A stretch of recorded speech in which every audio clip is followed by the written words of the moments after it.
አንድ አምላክ በሚሆን በአብ በወልድ በመንፈስ ቅዱስ ስም አምነን የካቲት 1 የከበሩ 150 ቅዱሳን ሊቃውንት በ381 ዓመተ ምህረት በቁስጥንጥንያ ተሰብስበው ቅድስት ተዋሕዶ ሃይማኖትን ያጸኑበት ዕለት ነው። በስመ አብ ወወልድ ወመንፈስ ቅዱስ አሐዱ አምላክ። በስመ አብ ወወልድ ወመንፈስ ቅዱስ አሐዱ አምላክ። በስመ አብ ወወልድ ወመንፈስ ቅዱስ አሐዱ አምላክ አሜን። የከበሩ 150 ቅዱሳን ሊቃውንት በ381 ዓመተ ምህረት በቁስጥንጥንያ እንደተሰበሰቡ የስብሰባቸውን ምክንያት በሶስት የተለያዩ ነፍስን በሚጎዱ ክደቶች የተሞሉ አካላትን መክረውና አስተምረው ለመመለስ አልመለስ ካሉም ቤተ ክርስቲያንን በክፉ ክደታቸው እንዳይበክሉ አውግዘው ለመለየት ነው። እነዚህም አካላት አንደኛ የክቡር ባለቤት የሆነ መንፈስ ቅዱስን በከበረች ሐሳቡ ፍጡር ነው ብሎ ስለ ካደው ስለ ቁስጥንጥንያው ሊቀ ጳጳስ ስለ መቅዶንዮስ ሲሆን ሁለተኛው ደግሞ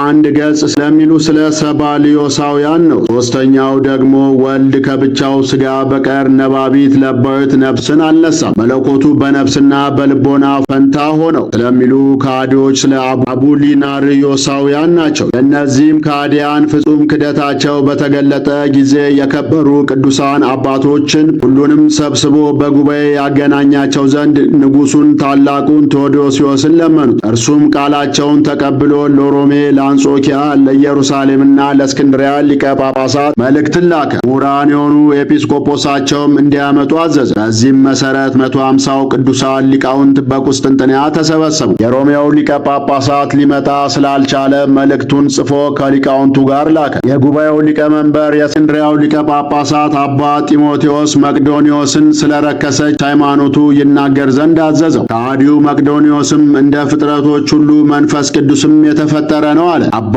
ጢሞቴዎስም መልሶ መንፈስ ቅዱስ የእግዚአብሔር ሕይወቱ እንደሆነ አታውቅምን? የእግዚአብሔርን ሕይወት እንዴት ፍጡር ታደርጓል? አሁንም ከዚህች ከረከሰች ሃይማኖት ተመለስ፣ ወደ ዘላለማዊ እሳተ ገሃነም ከመግባት በፊት ንስሐ ግባ አለው። መቅዶንዮስ ግን ሰይጣን አንዴ ልቡን አሳውሮታልና አልተመለሰም። ቅዱሳን አባቶችም በአንድነት ከሹመቱ ሽረው አውግዘው ከቤተ ክርስቲያን አሳደዱ። ቀጥሎም አባ ጢሞቴዎስ ሰባልዮሳውያንን ጠርቶ እናንተስ ስለ ሃይማኖታችሁ ምን ትላላችሁ? አላቸው። እነርሱም ሦስት አካል አንድ ባሕሪ ለሆነ አምላካችን ለስም አጠራሩ ክብር ምስጋና ይግባውና አብ ወልድ መንፈስ ቅዱስ አንድ ገጽ አንድ ላይ ነው፣ በምን ሦስት አይሆንም አሉ። አባ ጢሞቴዎስም መልሶ በዮርዳኖስ ውስጥ ወልድ ቆሞ ሳለ በጻዕዳ ርግብ አምሳል መንፈስ ቅዱስ ወርዶ በራሱ ላይ ተቀመጠ። አብም ከደመና ውስጥ ሆኖ በእርሱ ደስ የሚለኝ የምወደው ልጄ ይህ ነው፣ እርሱን ስሙት ብሎ አሰምቶ ተናገረ ያለው የወንጌል ቃል ተሻረን?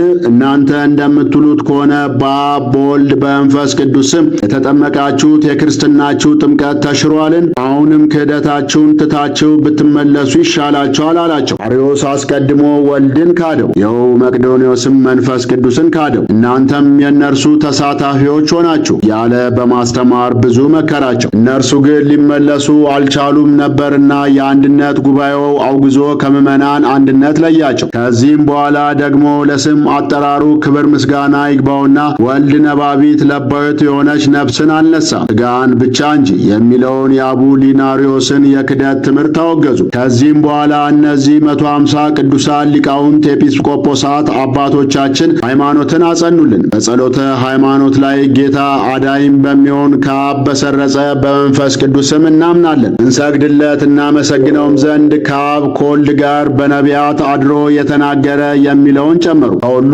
በላይ በምትሆን ሐዋርያት በሰበሰቧት በአንዲት ቅድስት ቤተ ክርስቲያን እናምናለን። ኃጢአት ለማስተሰረይ በአንዲት ጥምቀት እናምናለን። የሙታንንም መነሳት የሚመጣውንም ሕይወት ለዘላለሙ ተስፋ እናደርጋለን። ሃይማኖታቸው የቀና የ318ቱ አባቶቻችን የተናገሩት ለመንግሥቱ ፍጻሜ የለውም እስከሚለው ድረስ ያለውን ጨመሩ። እነርሱም የተሰበሰቡት ስለ መንፈስ ቅዱስ ስለሆነ ስለ እርሱ የእርሱን ነገር አብራሩ። ለእነርሱም ክብር ምስጋና ይሁን። ለከበሩ የ150 ቅዱሳን አባቶቻችን ረድኤት በረከታቸው ይደርብን፣ በጸሎታቸው ይማረን። አነሳስቶ ላስጀመረን አስጀምሮ ላስፈጸመን ለኃያሉ አምላክ ለልዑል እግዚአብሔር ክብር ምስጋና ይግባው። ወስብሐት ለእግዚአብሔር ወለወላዲት ለድንግል ወለመስቀሉ ክቡር። ይቆየን።